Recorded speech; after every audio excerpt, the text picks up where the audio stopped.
Load, correct! Bearing 1.68 mils. 1.68 mils, set! Ready! Fire!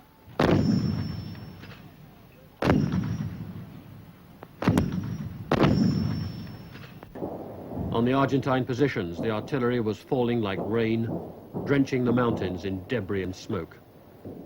Once the Scots Guards had battled their way to the top of Tumbledown, the Gurkhas prepared to move through onto Sapper Hill, the last ridge, almost on the outskirts of Stanley itself.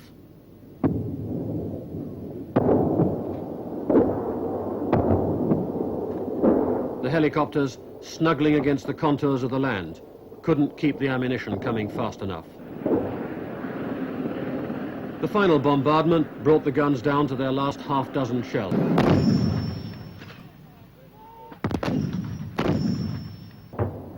But short of ammunition or not, the British shells kept falling remorselessly until the Argentine line broke.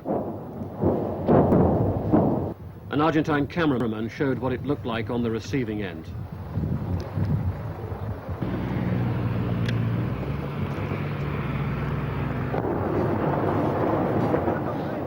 The demoralized defenders were pulling back into the town. Officers and men were arguing. Discipline was breaking down.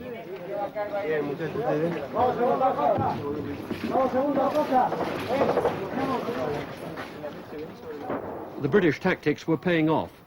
The appalling bombardment had been going on for weeks. The blockade, even partially enforced, had created a sense of isolation. The weather was turning nasty.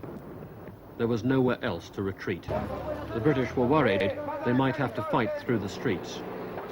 Had the Argentines known that the British were on their last legs logistically, with the Navy almost unable to guarantee the supply line any longer, perhaps they would have fought on.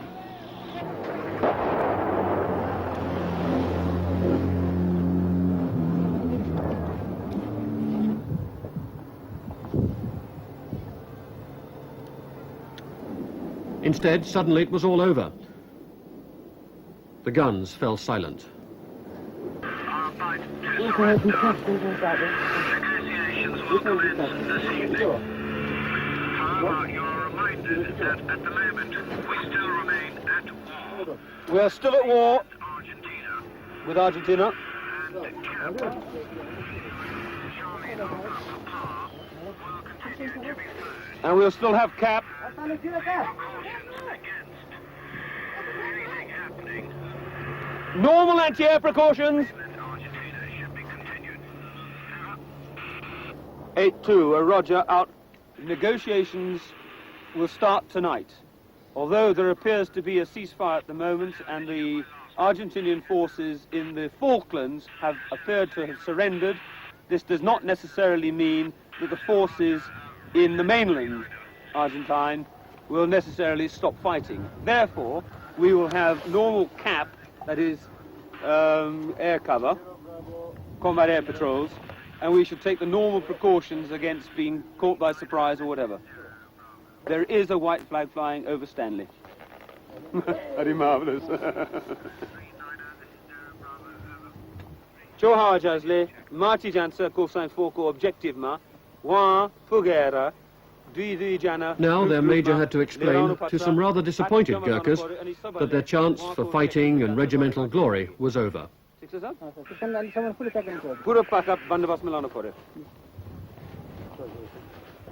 The troops began the dangerous march into Stanley, weaving their way through the minefields which surrounded it.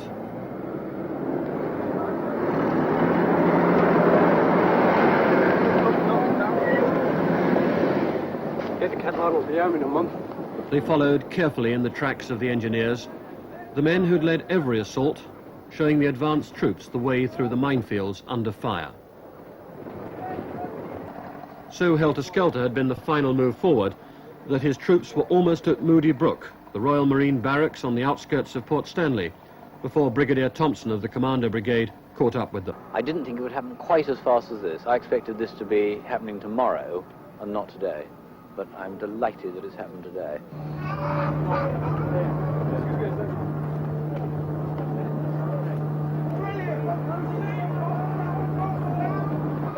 The real enemy defeated, there was time for some regimental rivalry. done? They're on the race course. Hey, who's got up the battalion flag up on here, Jay? Who was the first to put up the flag? Too far up. I put it up again. Two Para the first in again? That's right. Yes, again. Too far was first in.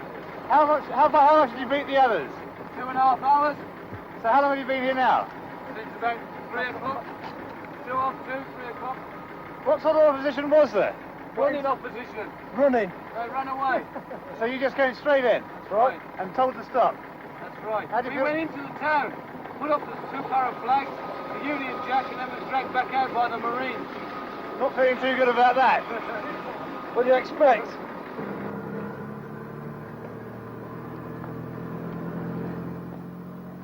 Argentine officers were allowed to keep sidearms to emphasize their authority, perhaps even to ensure their safety against their men.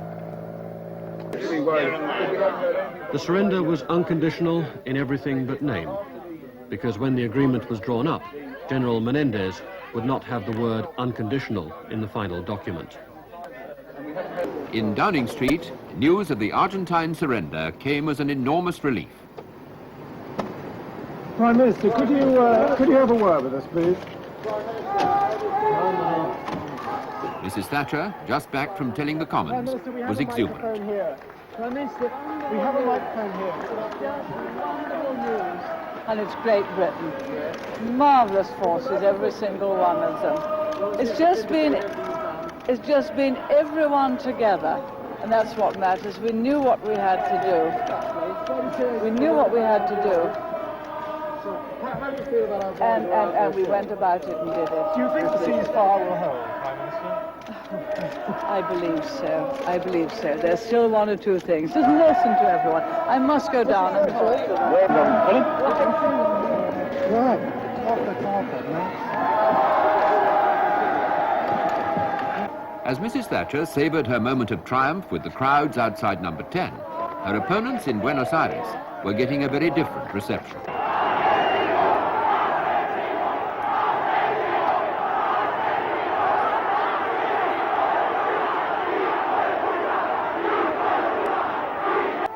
General Galtieri had intended to address the crowds from the balcony of the presidential palace.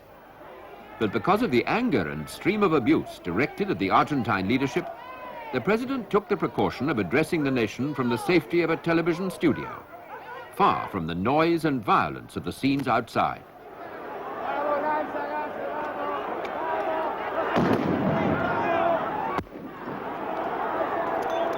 Right to the end, the Argentine people had been led to believe they were winning. It made the shock of defeat that much less bearable. 48 hours later, President Galtieri was president no more. The search for a successor was on.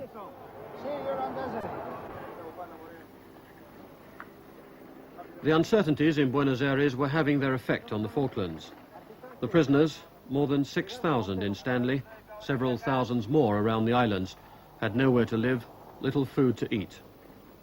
The British wanted to ship them home, but until someone was willing to accept defeat and guarantee a safe conduct, they had to stay on the islands.